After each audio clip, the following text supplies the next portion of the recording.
बच्चों आज हम सीखने वाले हैं प्रश्नावली 4.2 अध्याय 4 द्विघात समीकरण का प्रश्न संख्या 5। क्या कह रहा है देखिए, एक समकोण त्रिभुज की ऊंचाई इसके आधार से 7 सेंटीमीटर कम है। यदि कर्ण 13 सेंटीमीटर का हो तो अन्य दो भुजाएं ज्ञात कीजिए। यानी कि एक समकोण त्रिभुज है। समकोण त्रिभुज किसको बोलते हैं? जिस त्रिभुज में एक कोण कितने अंश का होता है? 90 अंश का होता है। तो इस समकोण त्रिभुज की जो ऊंचाई है, ऊंचाई किसको बोलते हैं बच्चों? लंब को बोलते हैं। याद रखिए इस बात को। जो लंब होता है इसको हम क्या बोलते हैं? इसको लंब भी बोलते हैं और इसी का दूसरा नाम ऊंचाई भी बोलते हैं। किसी भी त्रिभुज की ऊंचाई क्या होती है? इस शीर्ष से डाला गया जो लंब होता है इसी को ही ऊंचाई बोलते हैं। समझ में आ गई बात? तो ऊंचाई का मतलब क्या समझे? यह इसके क्या है? लंब को ऊंचाई बोलेंगे। यह इसका क्या हो गया? आधार, जिसको कि हम बेस कहते हैं। यह क्या है? परपेंडिकुलर या हाइट, ठीक है। और इसको क्या बोलते हैं? कर्ण बोलते हैं, हाइपोटेन्यूज। तो क्वेश्चन ये कह रहा है कि एक समकोण त्रिभुज की ऊंचाई इसके आधार से 7 सेंटीमीटर कम है। यानी कि यदि इसका आधार में कितना ले लूं, माना आधार कितना है?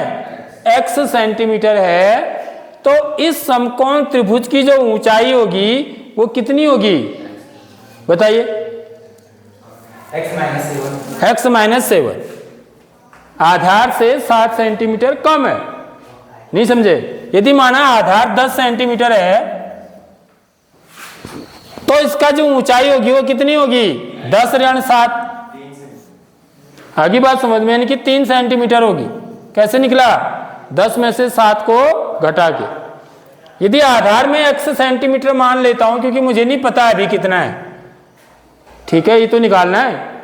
तो इसकी जो ऊंचाई होगी वो कितनी होगी? x माइनस 7 सेंटीमीटर, ठीक है।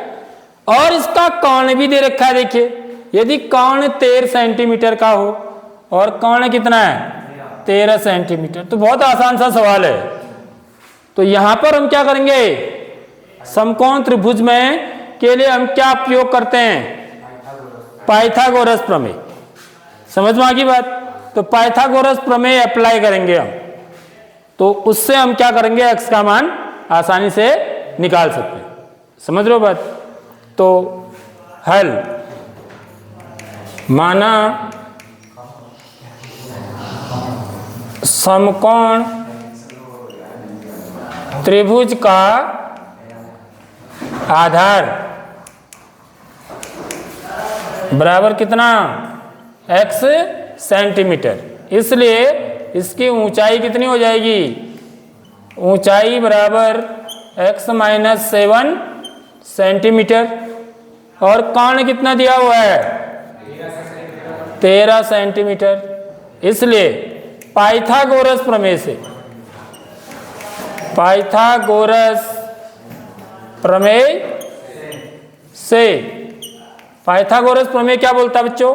आधार का वर्ग किसी समकोण त्रिभुज में आधार का वर्ग धन लंब का वर्ग, या ऊंचाई का वर्ग भी बोल सकते हैं आप, ठीक है, ऊंचाई का वर्ग भी बोल सकते हैं, बराबर कर्ण का वर्ग, ठीक है। तो आधार क्या है? x square plus x minus 7 का होल स्क्वायर। लंब माने ऊंचाई, ऊंचाई है, इसको क्या बोलेंगे हम? लंब भी बोल सकते हैं, ठीक है, बराबर 13 का वर्ग। कर्ण कितना है? 13 है, ठीक है। आगे बात समझ में? अब इसको हम प्रसार कर देंगे इसका a माइनस बी का होल स्क्वायर लगा के। a माइनस बी का होल स्क्वायर क्या होता है? a माइनस बी का होल स्क्वायर बराबर a square minus 2ab plus b square. तो ये वाली सर्व समीकरण लगा के हम इसका प्रसार करेंगे। तो यानी कि a square minus 2ab साधुनी 14x धन b का स्क्वायर 7×7 49 बराबर 13 का वर्ग कितना होता है 169।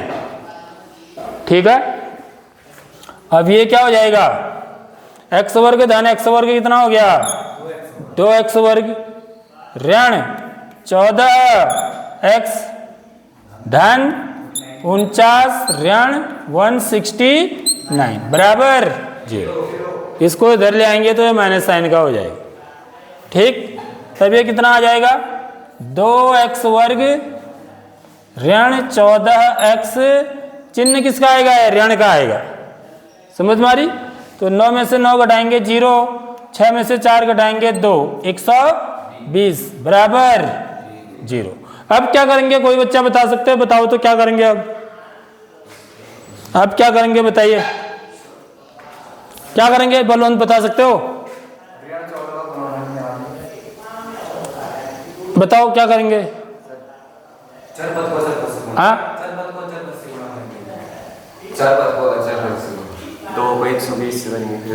हाँ,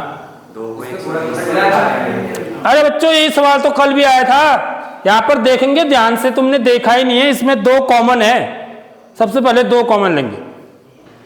ये बात कल के क्वेश्चन में भी आई थी, कोई चीज कॉमन है तो उसको कॉमन ले लेते हैं सबसे पहले।